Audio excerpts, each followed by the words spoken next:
We're excited to release 2 new data visualization tools that we've been developing this winter, an Avalanche rows and an Avalanche table with filters.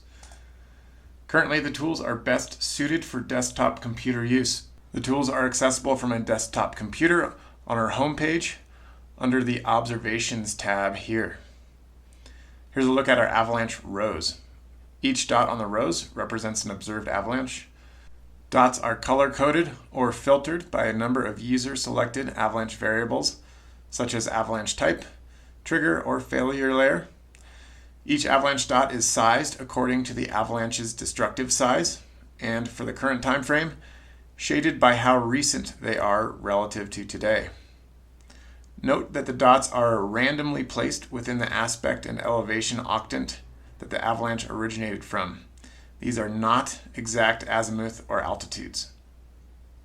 If you mouse over each avalanche dot, it will provide additional information and a link to the original observation. Let's say we want to look at December. That was a fun month. How many of these avalanches were human triggered? How many of those were remotely triggered? Let's follow this avalanche to its original observation.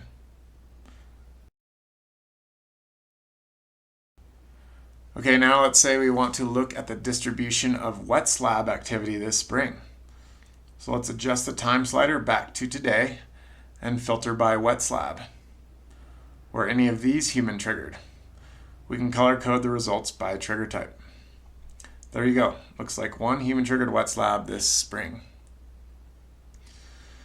Let's check out the avalanche table now. Same data set, but different way of looking at it. Here we can select multiple fields from the same filter by holding the Shift key or Control key while clicking on each variable. So let's look at all of the avalanches that were D1 to D2 in size, below tree line, triggered by skiers, snowboarders, and how about wildlife? We can adjust the dates to a narrow time window if we'd like up here. And we can sort the list by any one of these variables, such as location.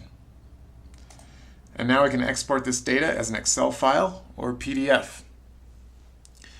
Pretty cool stuff if you want to get a deeper understanding of the avalanche patterns in our forecast area.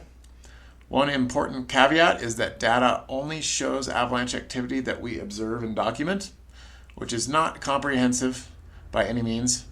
Our avalanche observations tend to be biased by the terrain that we have better views of or visit more often. Your observations are incredibly helpful for filling in the data for these tools. These products came together from a tremendous amount of volunteer work from Michael Futch and Reggie Park. We want to recognize their efforts in helping us put together such a powerful tool. Stay tuned for updates and improvements for mobile capabilities next fall.